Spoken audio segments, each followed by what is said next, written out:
The Boy Who Needed a Mom. Emma Torres wiped down table 12 for the third time that evening, her tired feet aching in worn sneakers.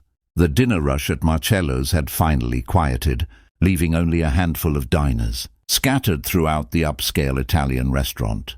She'd been pulling double shifts for weeks now, saving every penny for her mother's medical bills. But she never let exhaustion show on her face. Her smile was genuine. It always had been. That's when she heard it, a small, broken sob coming from the private dining room near the back. Emma glanced toward her manager, who was busy at the hostess stand, then made her way toward the sound. Through the partially open door she saw them. A man in an expensive charcoal suit, his jaw tight with frustration, and a boy of about 7, tears streaming down his flushed cheeks as he pushed away an untouched plate of pasta. "Ethan, enough," the man said, his voice sharp but strained. "We've been through this. You need to eat something." "I want to go home," the boy whimpered. Your mother isn't there," the man cut him off, immediately wincing at his own words. He ran a hand through his dark hair, looking suddenly older than he probably was. "I'm sorry. I didn't mean—" "Please, just try to eat." Emma's heart clenched. She recognized that kind of pain. She'd seen it in the mirror after her own father passed away 5 years ago. She knocked softly on the doorframe. "Excuse me, is everything all right with your meal?" The man looked up, his grey eyes exhausted. "The food is fine. We're just having a difficult evening." Emma nodded, then crouched down beside the boy's chair, bringing herself to his eye level. "Hi there. I'm Emma. What's your name?" The boy sniffled, wiping his nose with the back of his hand. "Ethan. That's a strong name," she said gently. "You know what, Ethan? When I'm having a really hard day, sometimes food tastes like cardboard. Does it taste like that to you right now?" Ethan nodded, a fresh tear rolling down his cheek. "I thought so. Can I tell you a secret?" She leaned in conspiratorially. "The chef here makes the best chocolate lava cake in the entire city. It's so good, it can even make cardboard taste better. What if I bring you one, and you and your dad can share it? No pressure to finish your pasta." Ethan glanced at his father, then back at Emma. "Okay," he whispered. As Emma stood, the man, who she'd later learn was Marcus Ashford, founder of a tech empire worth billions, mouthed a silent, "Thank you." She returned moments later with 2 desserts, not one. "One for each of you," she said warmly, "because sometimes we all need a little sweetness." Marcus started to reach for his wallet, but Emma shook her head. "On the house." "Well, on me, technically. I'm paying for it, but that's okay." "You don't have to—" "I know," Emma interrupted gently, "but I want to." As she turned to leave, she heard Ethan speak again. "Do you have a mom?" Emma paused, her throat tightening. "I do. She's sick right now, but she's a fighter." "My mom died," Ethan said, his voice small but steady. 3 months ago. Dad says I need to be brave, but I don't know how." Emma's eyes burned with unshed tears. She looked at Marcus, whose own eyes were glistening. Without thinking, she sat down in the empty chair at their table. "Can I tell you something, Ethan? Being brave doesn't mean not crying. It doesn't mean pretending you're okay when you're not." She reached over and gently squeezed his small hand. "Being brave means feeling all those sad feelings and still getting up the next day. It means letting people help you, even when it's hard. And you know what the bravest thing of all is?" "What?" Ethan asked, his red-rimmed eyes fixed on her. "Loving someone even after they're gone. Because love doesn't stop just because someone isn't here anymore. Your mom is still part of you, in your heart, in your memories, in every kind thing you do. That's forever." Ethan's lip quivered. "Do you really think so?" "I know so." The boy suddenly pushed back from the table and wrapped his arms around Emma's neck, sobbing into her shoulder. She held him close, rocking gently, while Marcus covered his face with his hands, his shoulders shaking. They stayed like that for several minutes, this broken family and a waitress who understood their pain, connected in a moment of raw, honest grief. When Emma finally returned to her section an hour later, she'd missed several tables and knew her tips would suffer. She didn't care. She'd listened to Ethan talk about his mother, about how she used to read him stories and make funny voices. how she always checked for monsters under his bed, how she never got mad when he spilled things. Marcus had opened up too, admitting how lost he felt, how his work had always come first, and now he was realizing too late what that had cost him, how he had no idea how to be both parents at once, how to fill the enormous hole his wife had left. "You don't fill it," Emma had told him quietly.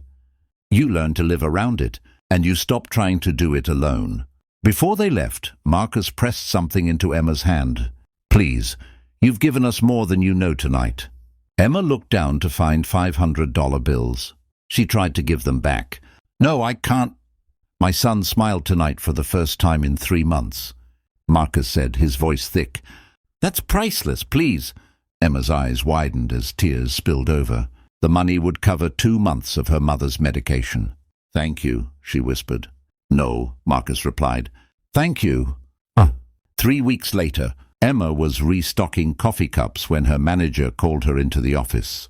She wondered if she was in trouble for spending so much time with that table.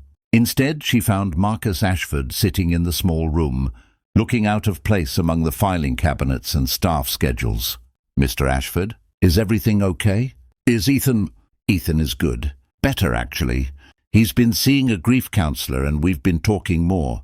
Marcus stood, looking almost nervous. "Ms. Torres, I did some research. I hope that doesn't seem intrusive, but I wanted to understand who you are." Emma's stomach twisted. "I don't understand." "You're working 3 jobs. You're taking care of your mother who has stage 3 cancer. You donated plasma twice last week, and yet you paid for dessert for complete strangers, and gave us an hour of your time when you needed to be earning money." He paused. "Why?" Emma shrugged helplessly. "Because you needed it. Because I know what loss feels like. Because Ethan reminded me of myself at that age, and I wished someone had told me it was okay to not be okay." Marcus nodded slowly. "I run a charitable foundation through my company. We fund various causes, but I've been thinking about expanding our mission. I'd like to create a program that helps families dealing with medical crises, covering bills, providing support, connecting them with resources." He met her eyes. "I'd like you to run it." Emma's legs went weak. "What?" "The salary is $120,000 a year, plus benefits that would cover your mother's treatment completely. You'd be helping hundreds of families, maybe thousands. You'd be doing what you did for us that night, but on a larger scale." I'm a waitress. I don't have a degree in non-profit management or—" "You have something better. You have compassion, insight, and the ability to see people when they're at their lowest and meet them there. That can't be taught." Marcus pulled out a business card. "Think about it, but Emma, I hope you say yes. My son talks about you every day. He calls you his angel." Emma took the card with shaking hands, tears blurring her vision. "There's one more thing," Marcus added. "Ethan asked if you might come to dinner sometime. At our home. He wants you to meet his grandmother and see his room. He wants to show you pictures of his mother." His voice cracked slightly. "I think he needs someone like you in his life.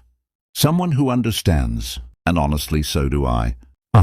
6 months later, Emma stood in the bright, modern offices of the Ashford Hope Initiative, watching as volunteers packed care packages for families in crisis.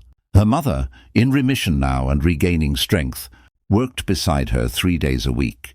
Emma's desk held a photo from the previous weekend.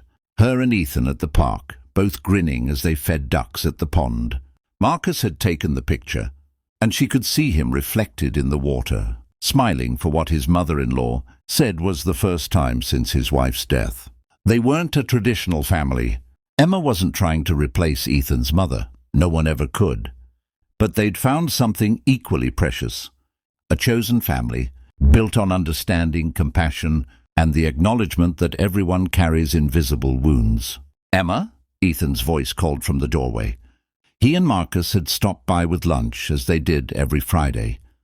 "Hey, buddy!" She opened her arms and he ran into them. "Dad says we're having movie night tonight. Will you come? Grandma's making her special popcorn."